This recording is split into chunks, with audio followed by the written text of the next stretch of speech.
Ben, boa tarde, moitísimas grazas por estardes esta terceira sesión da xornada Literatura nas Marxes, a creación alén do canon connosco.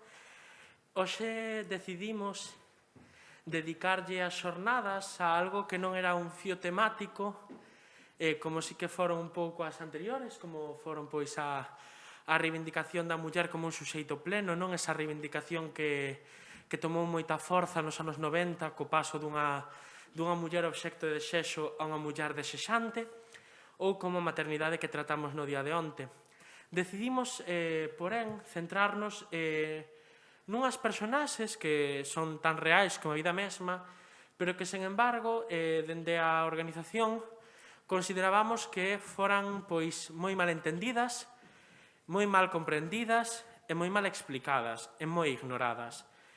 Entendíamos nós que durante moitísimo tempo a crítica literaria pois silenciou en certo modo as personaxes LGBT, que cando lle deu voz pois non soubo comprender certas cuestións, que lle faltaban as chaves necesarias para tratar correctamente, e que pretendían xulgar dende un sistema clásico algo que xa non o era. É dicir, que estábamos creando unhas novelas, unhas personaxes diversas, ricas, e creando pois unha matria nova.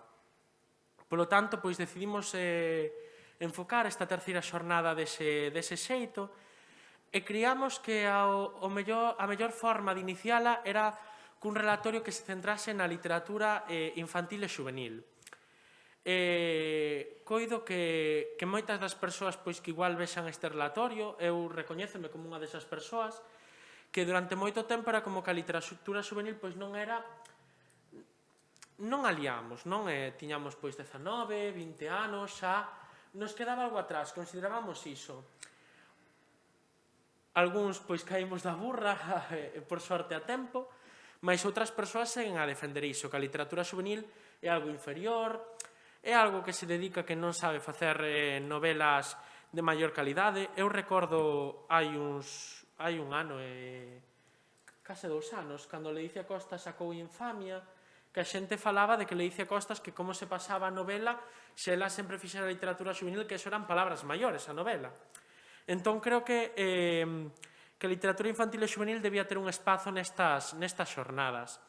Sobre todo, ademais, por ese papel que ten a hora de formar, de ser obxecto de lectura dun público novo que está creando a súa identidade, a súa forma de pensar, e que, polo tanto, criamos que tiña un forte peso pois nesa modelaxe da personalidade, das crenzas, e que, polo tanto, a literatura xuvenil debía ser algo máis recoñecido, non? Cando falamos de canon e marxes, creo que a literatura xuvenil durante os últimos anos, despois pois de que se fosen perdendo certas voces, como poden ser a de Agustín Fernández Paz, despois de que Fina Casal de Reis pois fose pasando máis a un segundo plano, etc., que foi perdendo como unha entidade de cara ao público.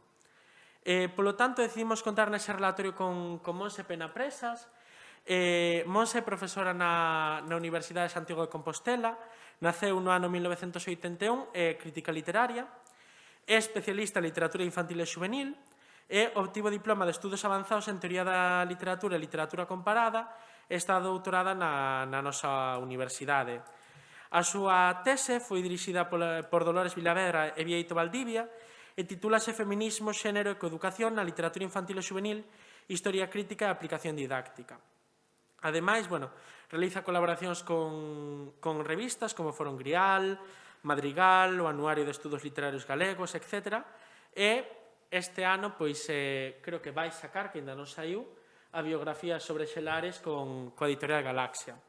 Polo tanto, pois, doulle a palabra a Montse Penapresas. Moitas grazas. Moitas grazas, boa tarde, moitas grazas a todas e a todos vos por estar hoxe aquí, e moi especialmente a Daniele e a Bea por argallar estas xornadas de literatura nas marxes, que aproveito xa para dicilo. Dubido que haxa poucos espazos da literatura galega máis nas marxes que a literatura xuvenil, especialmente a literatura xuvenil protagonizada polos personaxes LGBTIQ, non? Entón, A viaxe que vos vou propor tendes que pensar que é unha viaxe de pouco máis de 15 anos e que é unha viaxe na que imos ir dende o propio concepto de literatura xuvenil, que daría moitísimo para falar, pero imos intentar afinar, ata como trata a literatura xuvenil galega pois os personaxes e as personaxes que mencionamos antes.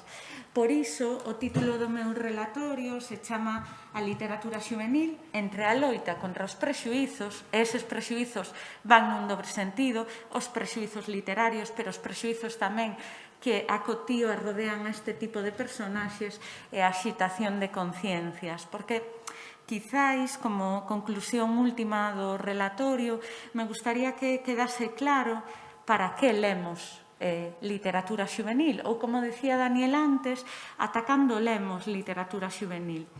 Así, para comezar, a pregunta que vos fago é: a literatura xuvenil só son os libros que lemos entre os 12 e os 18 anos, ou son tamén os libros que len moito lectorado que non ten asentada a súa competencia literaria e que precisa de libros que lle faciliten un pouquiño máis pois o seu hábito lector, non?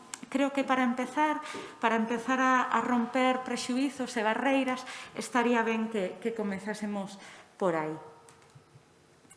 Ben, na diapositiva que vedes na pantalla podedes ver unha reflexión sobre a que chamamos habitualmente literatura xuvenil.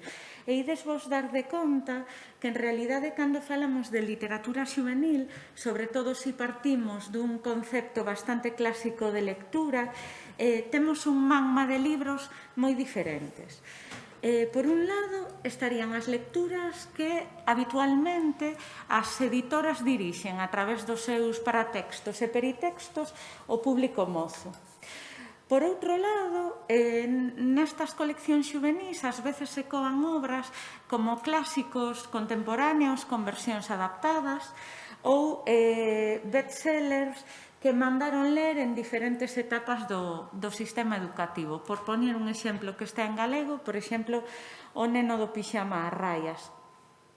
Por outra banda, estarían aqueles libros que foron adaptados polo público adolescente.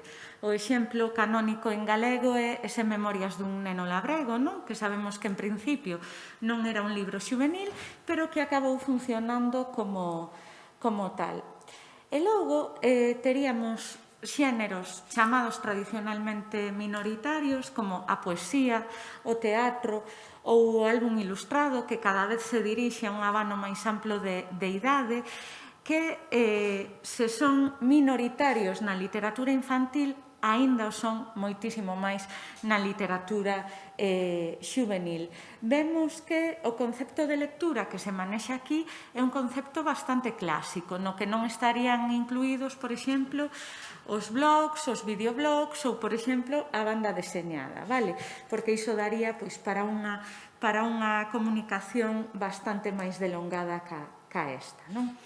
E tenes tamén na pantalla unha definición que me interesa bastante da investigadora norteamericana Roberta Traitz, que di que a literatura infantil habitualmente afirma o propio sentido de ser si mesmo e o poder persoal, pero que a novela adolescente os protagonistas deben aprender sobre as forzas sociais que os fixeron ser quen son.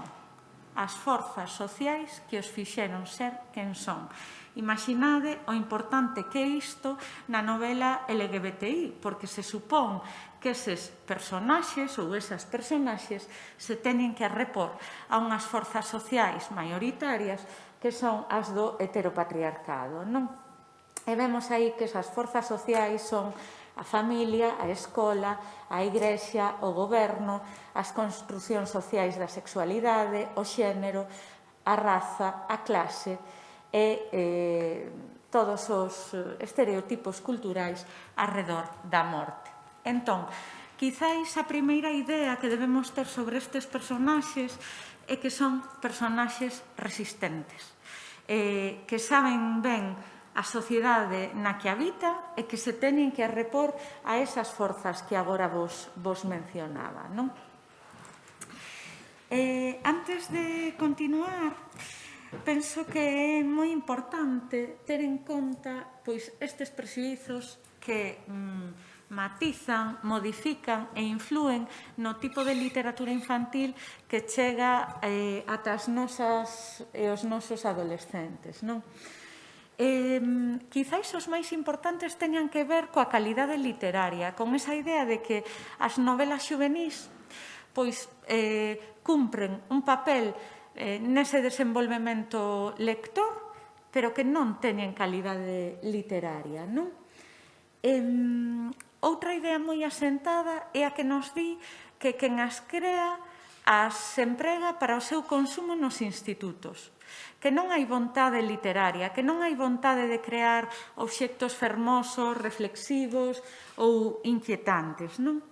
E a isto se suma que a maioría do profesorado que está nos institutos non ten formación en literatura xuvenil. Por qué? Porque, como ben sabedes, nos estudos filolóxicos a literatura xuvenil segue sendo algo tremendamente marxinal, non?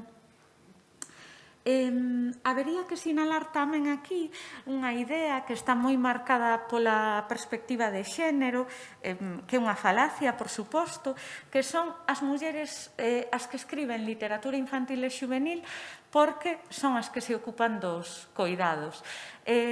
Como imos ver a continuación, as mulleres non son só as que escriben literatura xuvenil, pero sí son as que innovan a literatura xuvenil.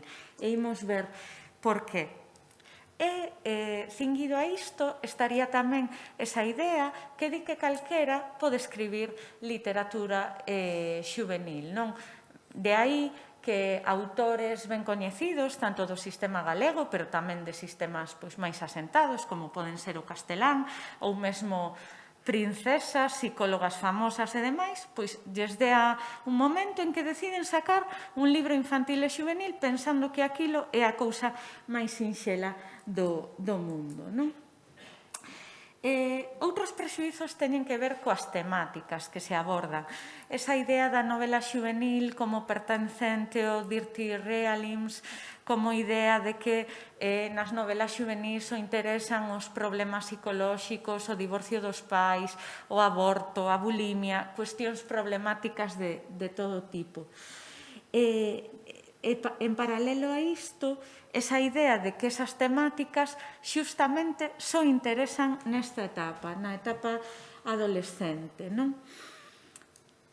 E, por outra banda, como un elemento que penso que hai que ver en clave positiva, precisamente polo seu posicionamento nas marxes do sistema, a literatura xuvenil sempre foi un ámbito moi propicio á experimentación. Que queremos ver como funciona determinado tema no sistema literario?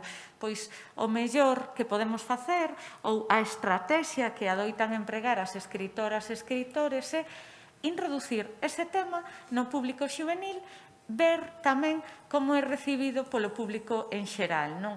Pensando en gran medida que vai ocupar un espazo menos central, non? Entón é como se metemos a pata un pouquiño menos porque non se ve tanto. Ben, que pasa coa literatura xuvenil en Galicia? En España, en xeral, no contexto do Estado español, o boom da literatura xuvenil ten que ver co ano 70 e con todo o que pasa a continuación. Por que? Porque no ano 1970 se aproba a Lei Xeral de Educación e a partir de aí se aumenta a escolarización ata os 14 anos.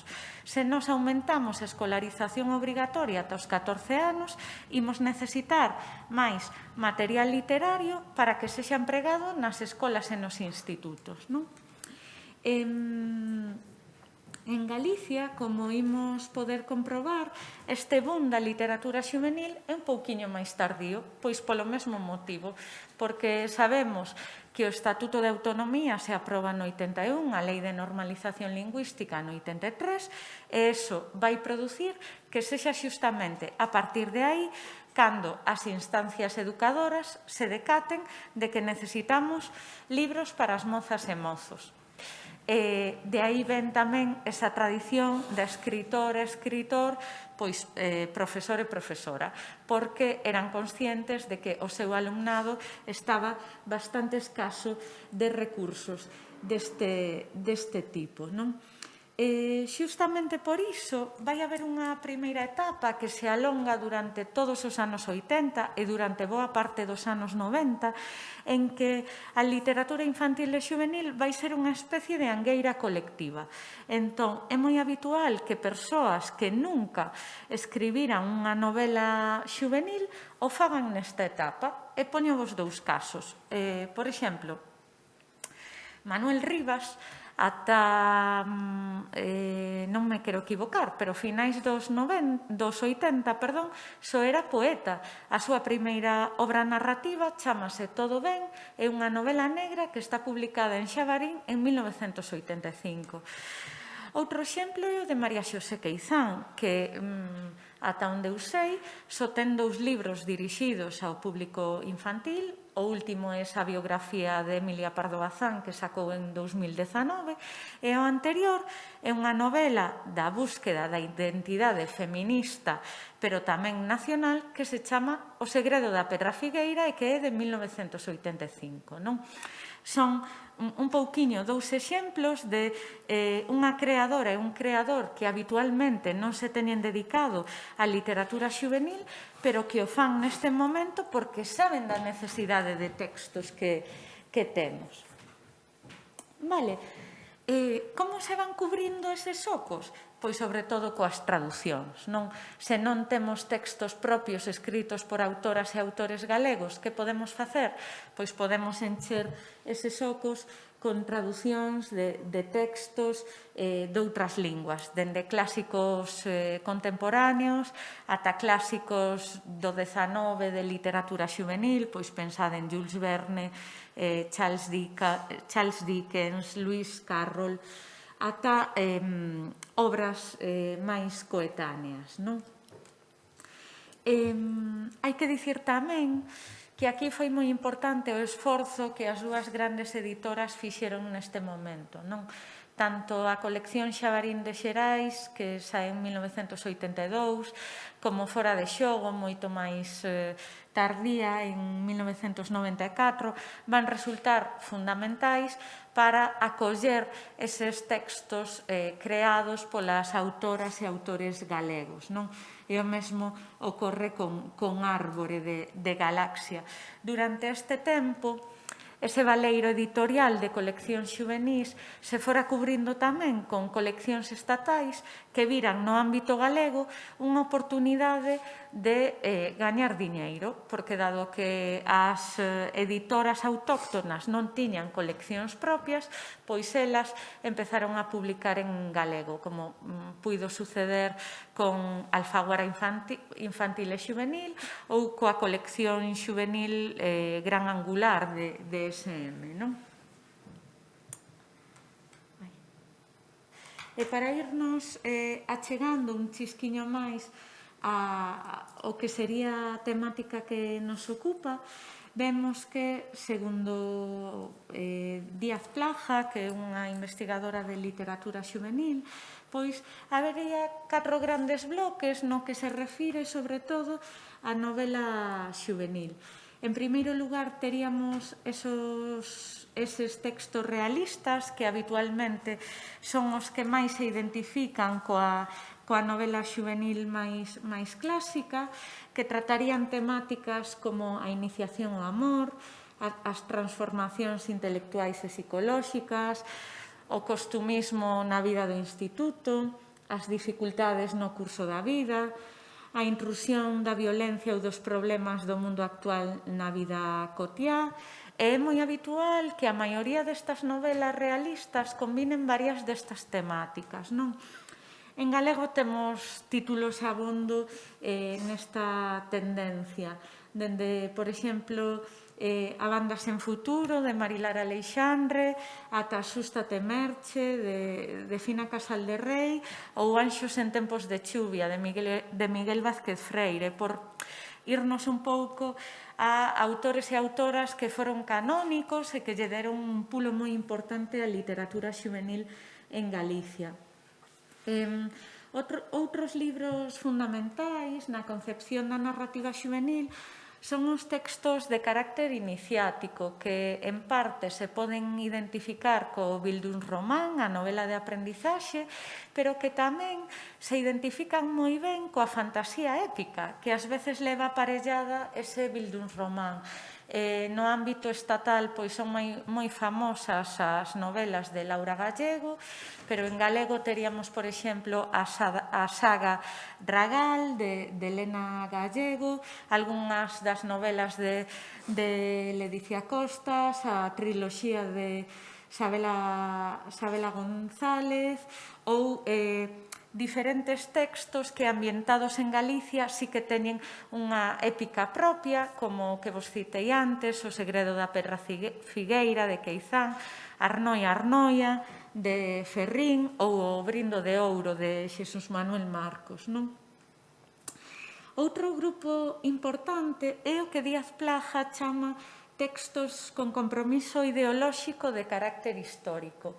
A min esa idea do compromiso ideolóxico non me acaba de convencer, porque creo que as autoras e os autores se poden mostrar comprometidos ideolóxicamente en temáticas moi diversas. En todo caso, é importante que teñades en conta que con este tipo de novelas se refire, sobre todo, a textos históricos, especialmente da Guerra Civil e da Segunda Guerra Mundial, non? Por poñer exemplos propios, pois temos Corredores de sombras, de Agustín Fernández Paz, onde a protagonista descobre o pasado da súa familia vencellado á Guerra Civil, ou A sombra descalza, de Ana Alfaya, un pouco na mesma liña, pero tamén sobre a Segunda Guerra Mundial, máis recente, pois Memoria do silencio, de Eva Mejuto, en que se recupera a historia de dúas irmás, as irmás Touza, que en Ribadavia axudaron a persoas que fuxían dos nazis. Por último, a narrativa xuvenil é tamén moi permeable a subxéneros narrativos moi codificados, como poden ser a novela negra, o misterio, as aventuras ou a distopía.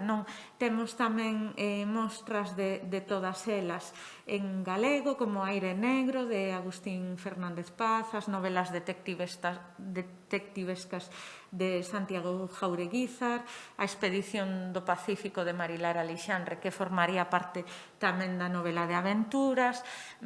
Ides ver que hai varios títulos que son permeables de aparecer en diferentes categorías.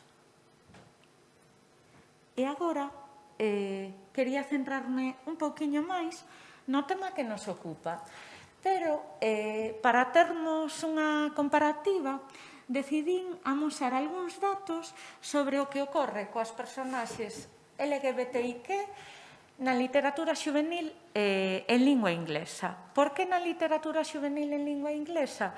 Porque é un ámbito en que a adolescencia foi recoñecida como unha etapa social bastante pronto, teñen toda unha cultura do marketing adolescente e, ademais, é unha sociedade moi polarizada, na que sabemos que pasan de ser tremendamente conservadores a bastante rompedores noutras cousas.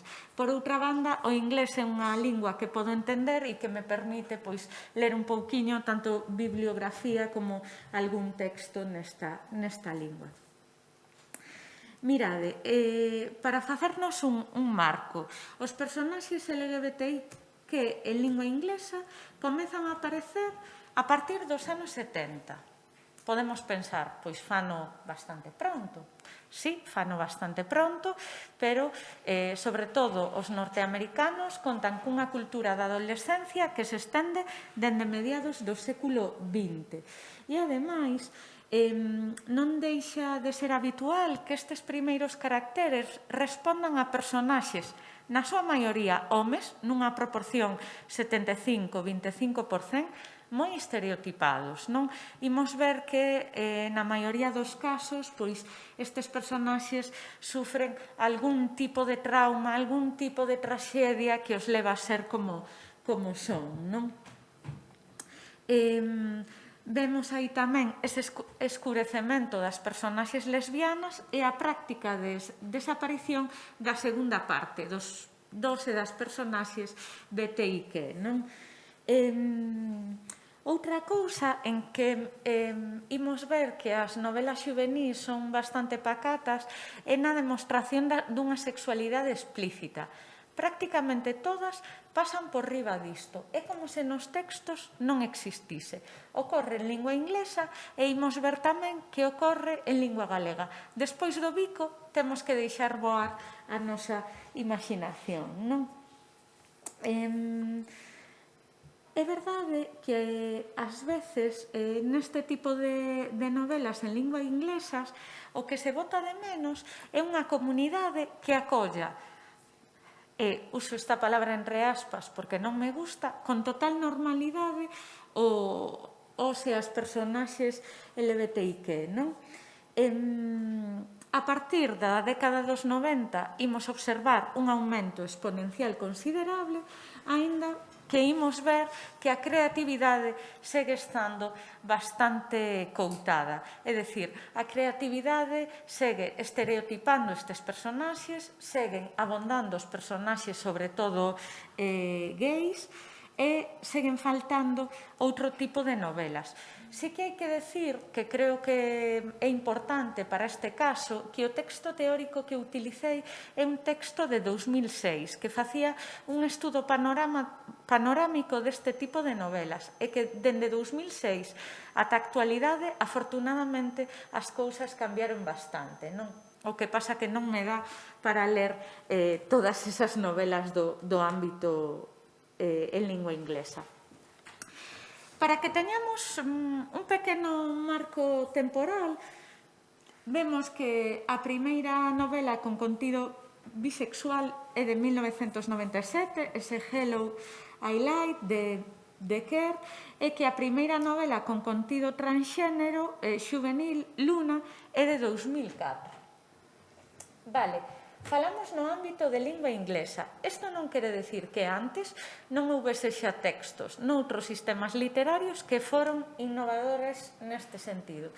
E sempre poño de exemplo unha novela gráfica que se chama Julia, la niña que tenía sombra de chico, que é de finais dos 70 e que está publicada en español en libros del Zorro Rojo. Por se tendes interese, pois é un texto magnífico que permite ver como a protagonista empeza a dubidar da súa identidade porque a sombra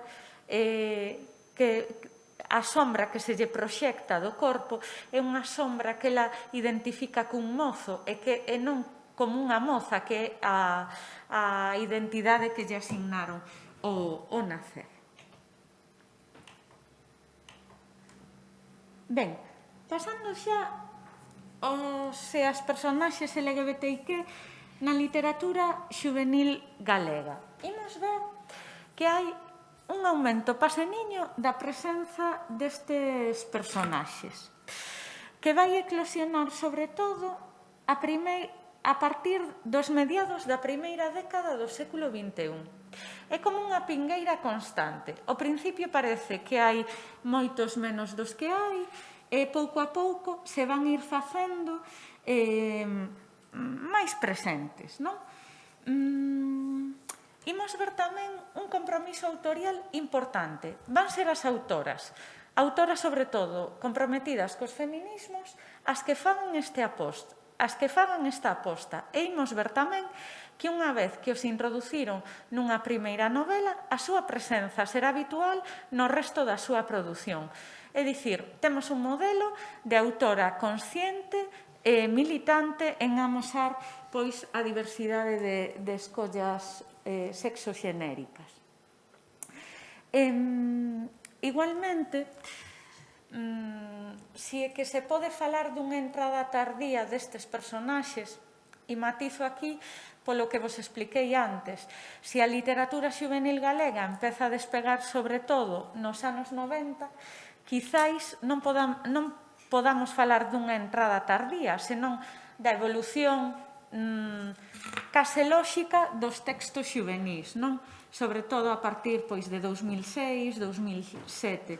Pero xustamente esta entrada nesta época vai permitir que eses personaxes estereotipados, esas tramas máis sórdidas, estean prácticamente ausentes. Hai algún texto moi puntual no que se coan, pero non é o habitual. A visión que dan as novelas xuvenís galegas neste sentido é unha visión moi moderna, moi contemporánea, moi acorde cos valores progresistas actuais, non? E tamén é curioso que a maioría de personaxes que atopamos nestas páxinas son personaxes lésbicas.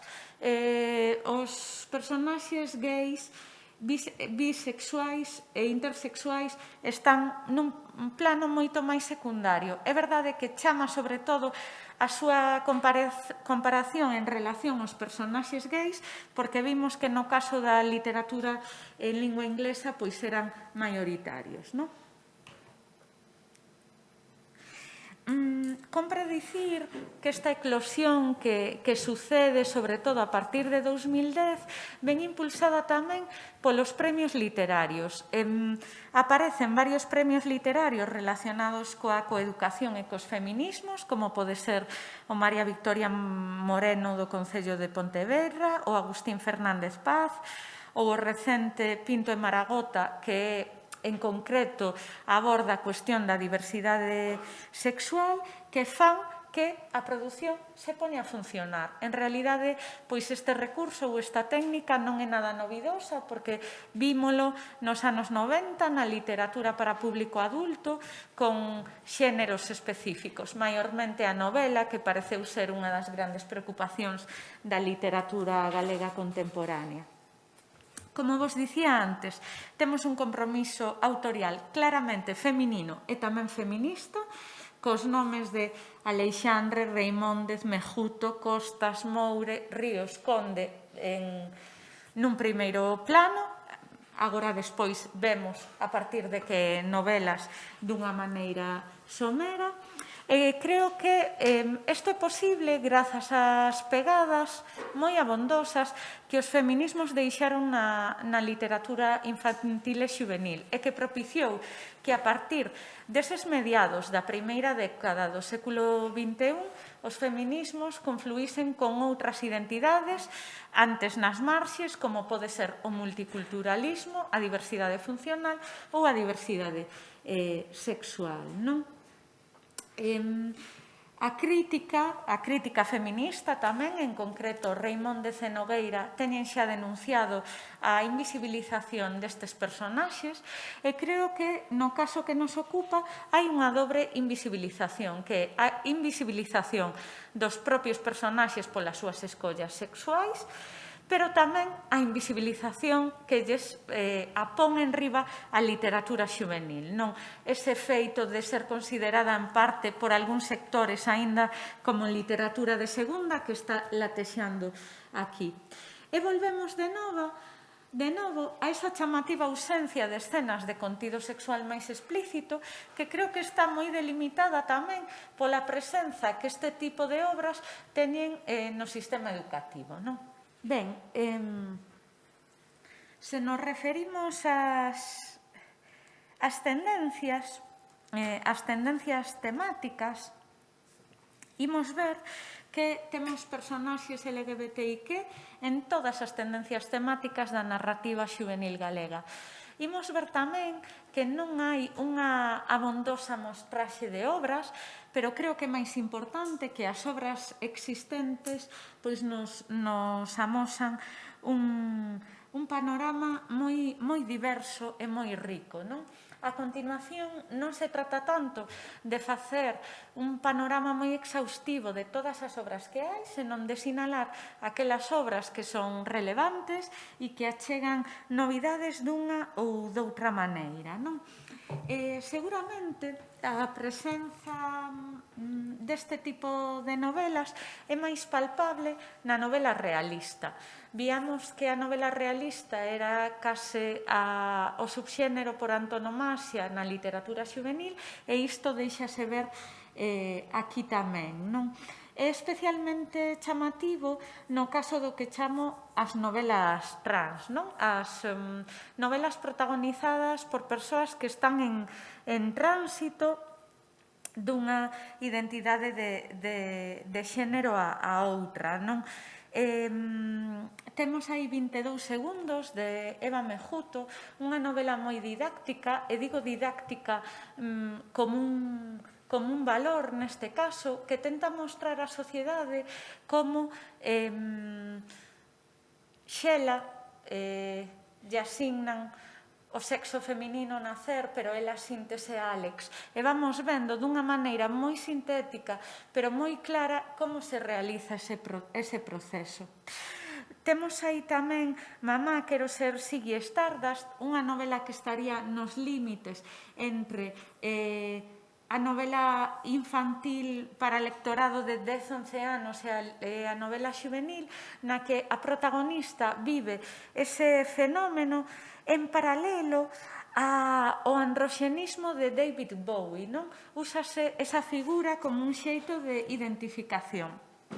E, por último, temos tamén aí a novela Fora do Normal, que, ao meu ver, é unha das máis ricas e interesantes deste grupo, que nos mostra diferentes personaxes que están en tránsito a diferentes subxectividades.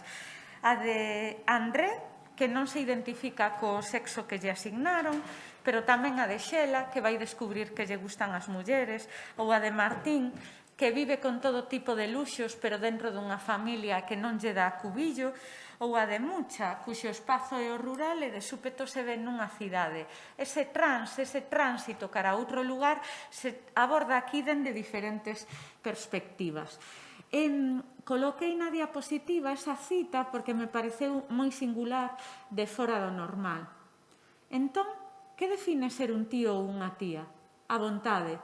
Quen máis ten dereito a opinar? Por que é tan importante? Non o entendo. Para ter fillos. Filles. Decidín finalmente adoptar o xeito de falar que vía nalgúns grupos de internet de persoas trans que empezara a investigar. Miña nai contactara cunha asociación a nivel galego que se fundara para defender os nosos dereitos. Facía falta unha patrulla trans. Escollín este anaco, ademais polo claro que resulta, porque emprega ese é como xeito de representar as persoas trans, non? É un dos elementos en que son máis conservadoras en xeral este tipo de novelas é na linguaxe, por iso me parece tan significativo. Ben, como vos dicía, esa temática realista non só aparece en novelas protagonizadas por trans, senón que está experimentando variacións nos últimos tempos, amosando personaxes que anteriormente non apareceran. E quizáis a novela que mellor amosa eso é esta Velloucas e Minchas, de Lorena Conde, que gañou o Premio María Victoria Moreno de Literatura Xuvenil, e que nela as personaxes lesbianas son mulleres maiores, dúas amigas da avoa da protagonista, e están na cerna da narración. Non son personaxes secundarias, porque parte do conflicto da obra é precisamente que estas mulleres están vivindo acoso por vivir a súa vida e a súa escolla sexual con absoluta naturalidade, non? Esa confrontación entre as dúas xeracións, a da protagonista e a das avoas, pois é moi interesante. Se ademais ledes a cita que coloquei na pantalla, o máis singular é que unha delas, ademais, pois é relixiosa, non?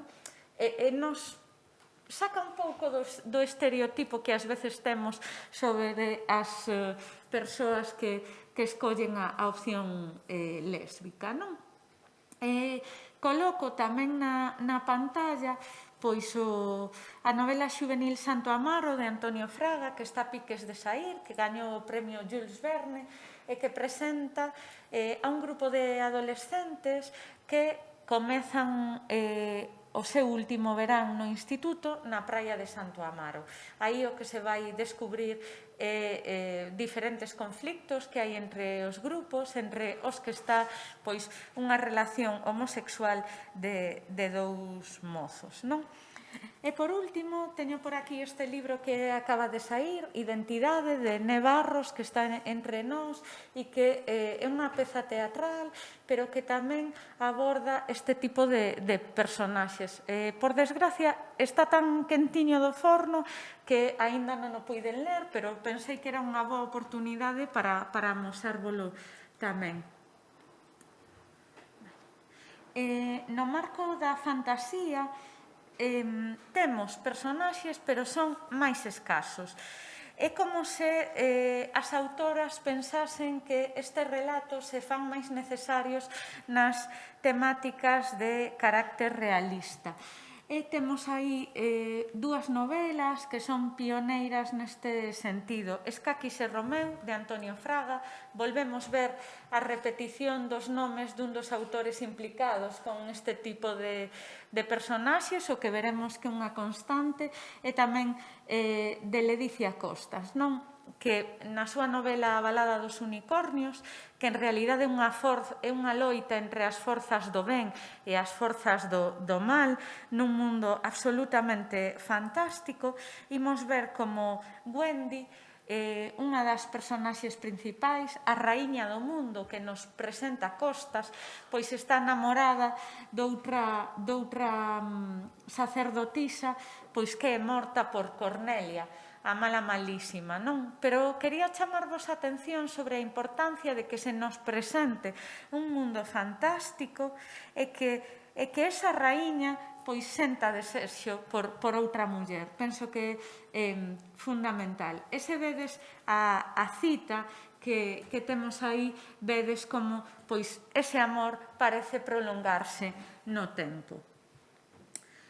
Nas novelas de carácter histórico temos tamén poucos referentes, pero os que hai son fundamentais, non? Aínda que un ten un pouquiño de trampa. Contovos agora.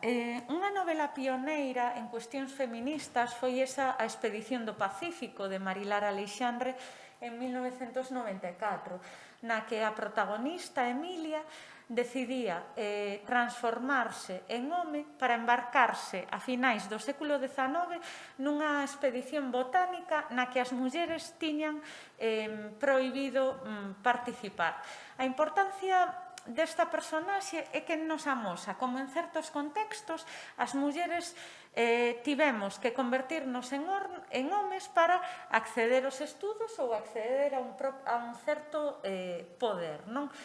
Refugando, polo menos temporalmente, do noso corpo. Ademais, na novela, pois hai un momento en que a protagonista se dá un bico con outra rapaza, tamén froito desta confusión de xénero que supón ese disfraz masculino que a protagonista adopta para participar na expedición.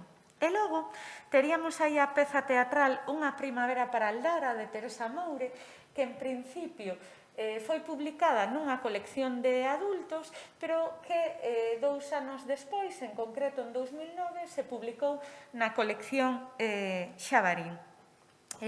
O argumento que presenta esta novela é a dun mosteiro na Galicia do século XV, no que viven pacificamente pois unha abadesa coas súas irmás, ata que se ven case obrigadas a acoller a un cabaleiro que fora ferido nas liortas irmandiñas. Finalmente, ese cabaleiro non vai ser tal, vai ser unha muller, e imos ver como a abadesa Aldara namora del. Por iso vos falaba dunha pequena trampa, porque en principio non se trataría dun texto pensado para público adolescente, senón que foi adoptado por este. Vale, para ir rematando con esta cuestión dos subxéneros, é curioso como nos subxéneros máis codificados narrativamente, como a novela negra ou a novela de misterio ou a novela de aventuras, seguen faltando personaxes LGBTIQ, pero sí que o temos na distopía. E podémolos ter nas distopías porque a distopía é un mundo que nos achega ferramentas case para soñar, para imaginar ou para horrorizarnos co que pode estar por vir, pero tamén é un ámbito no que autoras como Ursula Le Guin ou Margaret Atwood innovaron neste sentido, non? E as propostas máis ousadas case podo dicir que as temos aquí, tanto en Dexé, de Eli Ríos, que presenta unha sociedade na que o capitalismo acabou con todo, na que unha empresa que traballa con cosméticos semella disposta a erradicar a vida humana e onde o máis singular é que imos ter protagonistas, Andrea Morgan, cuxo xénero non está claramente marcado, porque a autora usou palabras que nos impiden identificalos ou encasillalos nun ou noutro lugar, non? Ten un traballo coa linguaxe moi interesante. Chámanse Andrea Morgan, se facemos salto semántico pensaremos que son homes, pero nada nos dá lugar a pensalo.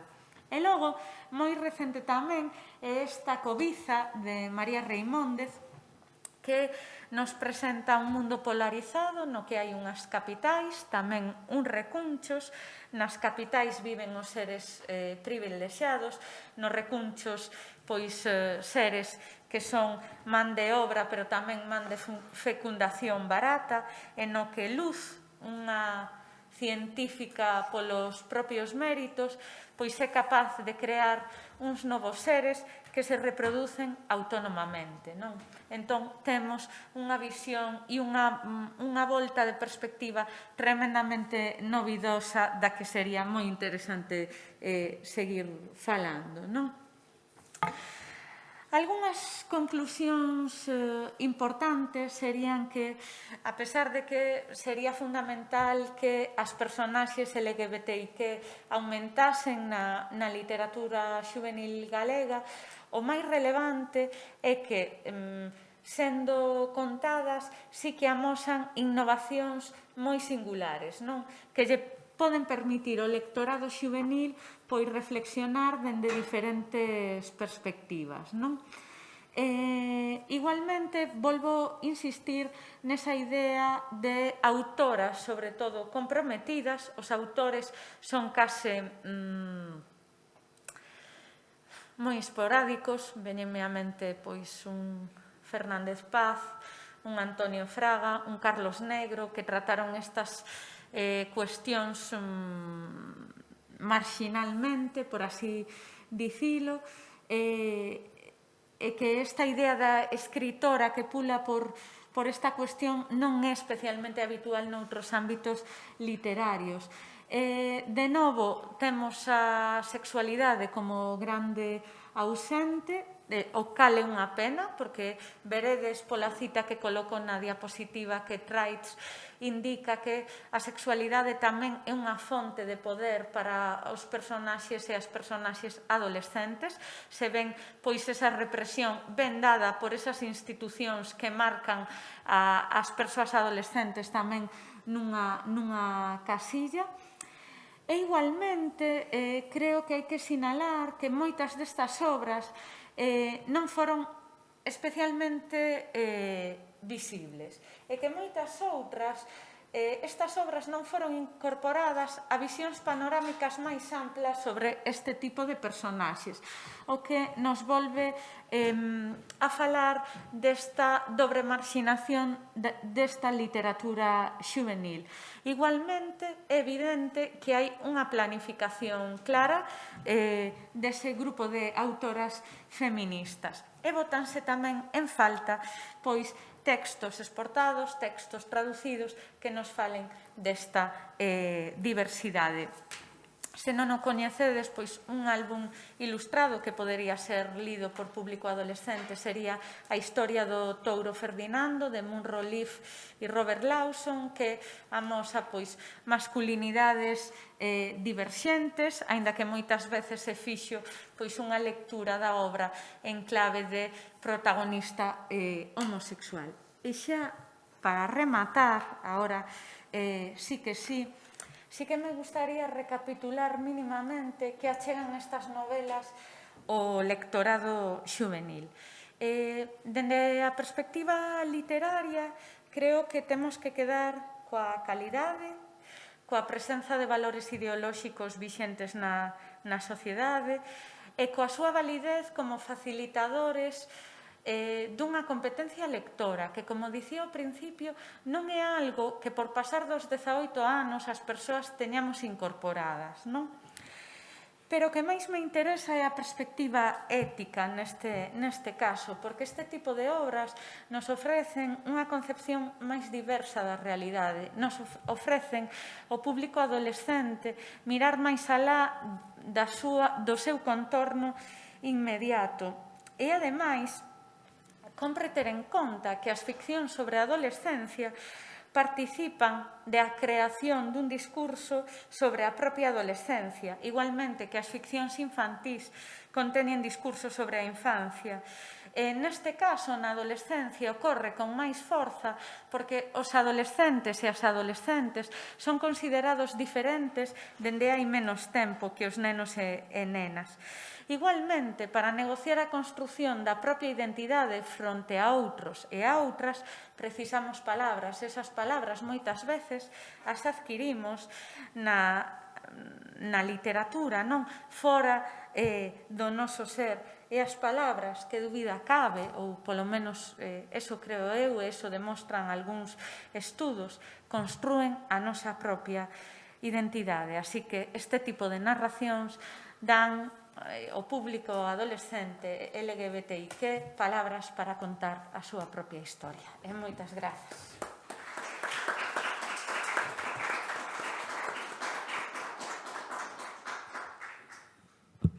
Temos tempo agora para unha pregunta, se alguén quere facer. Vale, eu quería preguntarte por a túa opinión sobre unha cuestión que se ven comentando non só na literatura galega, senón en moitas literaturas, sobre como moitas veces esta representación dos personaxes LGBT, sobre todo na literatura galega, eu vexo na representación das persoas trans, parece que as únicas historias que se contan teñen como centro esa cuestión da súa, neste caso, identidade de xénero, e que parece que se inclúe unha persoa trans ou unha persoa LGBT, ese centro da historia sempre vai estar na súa identidade. Ti crees que é unha crítica acertada, que se está vendo máis diversidade, que é algo que falta por construir? Vendo un pouco a evolución que leva a literatura infantil e xuvenil galega, eu creo que ese tipo de obras que reclamas, que en realidade reclamamos todas e todos, van chegar, porque igual que hai 4 ou 5 anos eu e moita outra xente reclamábamos que houvese presenza de personaxes trans neste tipo de obras, e agora xa hai, e case me atrevo a dicir que hai case máis variedade que en sistemas máis grandes, pois eu creo que esas obras que son moi necesarias van estar presentes. Quizáis non quedou claro dentro do que dixen, pero no caso dos personaxes e das personaxes gays e lesbianas xa hai tramas que se apartan desa procura da identidade, que se fai un pouco reiterativa, porque eses e esas adolescentes que procuran libros cos que identificarse, como nos pasou a todas nesa etapa, pois precisan máis que ver esa procura da identidade, porque precisamente pode ser algo que eles e elas xa están vivindo pois na súa realidade. Non sei se contestei, né? Ben, temos tempo para unha preguntiña máis, se alguén quere facer. Eu quería facer unha pregunta e felicitar a relatora por esta magnífica presentación. E quería preguntar, sobre todo por este tipo de literatura, accedes a ela como profesorado, quen se fai recomendacións de lectura, etc., se existen recursos para profesores de secundaria para que integren isto, porque claro, aquí falamos un pouco da existencia, comezan a existir, pero existir non implica que se coñezan. E claro, temos, pois habría que plantear eso, o profesorado ata que punto innova as súas recomendacións de lectura, porque habitualmente non pasa así, somos recentes e incluso se hai algún tipo de estudo de si se integraron e si determinados colexios, mesmamente religiosos, poden ter algún problema con integrar este tipo de lecturas. Simplemente unha pequena reflexión. Grazas, a pregunta é moi interesante. Eu teño que decir que eu non son profesora de secundaria, son docente de futuras mestras e mestres, e si que, nese caso, o seu interese por estas temáticas é máximo. A verdade é que é moi satisfactorio ver a curiosidade, a acollida e demais que lles desperta. Con respecto ao profesorado de secundaria, sinto dicir que son moito máis escéptica, porque ás veces que tiven a oportunidade de darlles algún curso, que tampouco foron super numerosas, pero sí que din algún, a miña experiencia dime que o profesorado lé pouco, polo menos literatura xuvenil, e que estes recursos, como ti ben sinalabas, se perden nun mauma. Sí que temos recursos cada vez máis, afortunadamente, coeducativo, feministas, pero van todos aí e quizáis debésemos empezar a diversificar, non? Masculinidades non normativas, diversidade sexual, non sei, para que o profesorado, como diste, tivese un lugar onde ir procuralo. Creo que iso tamén pexa o feito de que literatura infantil e literatura xuvenil adoitan ir no mesmo cesto e van a dous públicos tan diferenciados, cun nivel de lectura tan distinto, que creo que aí temos tamén que as persoas que somos estudosas disto pois empezar a diferenciar máis, empezar a facer un pouquiño de autocrítica nese sentido. Sobre a propia censura que pode haber nos centros, estou prácticamente segura de que existe, prácticamente, porque mira, por contar un caso persoal, a miña filla vai a un centro público, está en primaria, e por dar unha charla sobre libros feministas houbo algunha familia que protestou. Entón, como temos tanto medo que opinen as familias, que parece que nos teñen que marcar o currículum do que a rapazada ten que estudar, penso que isto, ao final, por desgraza, pois funciona. E se pasa con ese tipo de libros, que non pasará con libros sobre diversidade sexual, ou se, como eu comentaba, eses libros teñen explícitamente escenas sexuais, non? Segue sendo un tabú. O tema da literatura tamén o que comentaba sexual tamén foi tratado hai 2 días pola entrada, por exemplo, de Xela Arias no ensino durante este ano das letras, que ia ser moi complicado que Xela Arias, por exemplo, entrase por tigres como a cabalos, é dicir, que iba a ser complexo que en certo tipo de centros que se chegase a ler unha obra na que bueno, para que non estivo, na que a obra componse por unha parte de poemas, por outra parte de fotografías nas que o corpo parece espido, é dicir, eu creo que tamén está bastante clara certa censura. Sí, ou como cando a Voz de Galicia recupera unha entrevista de Xela Arias de 1990 que reproduce unha foto espida de Xela, ademais a foto é realmente preciosa, aínda que non o fose, pero a censura pon unha foto de Xela vestida en 2021, pois parece que vamos para atrás, non?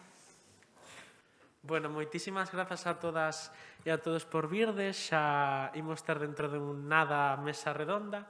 Gustaríame darlle as grazas a Monse Pena por preparar este relatorio. Creo que foi un placer para todas e todos nós contar con ela aquí. Quería facerche entrega dun pequeno regaliño, que é un fanzine sobre Xela Arias, poeta nas marxes, que preparamos dende a asociación por este ano de Xela. Preparámoslo antes, o que pasa é que este ano puido ver a luz. Imos facer un brevísimo receso de 5 ou 10 minutiños para preparar todo para a mesa redonda que vai moderar Ne Barros, na que participan Eva Mejuto, María Reimóndez, de Portugal, Carlos Callón. Moitísimas grazas.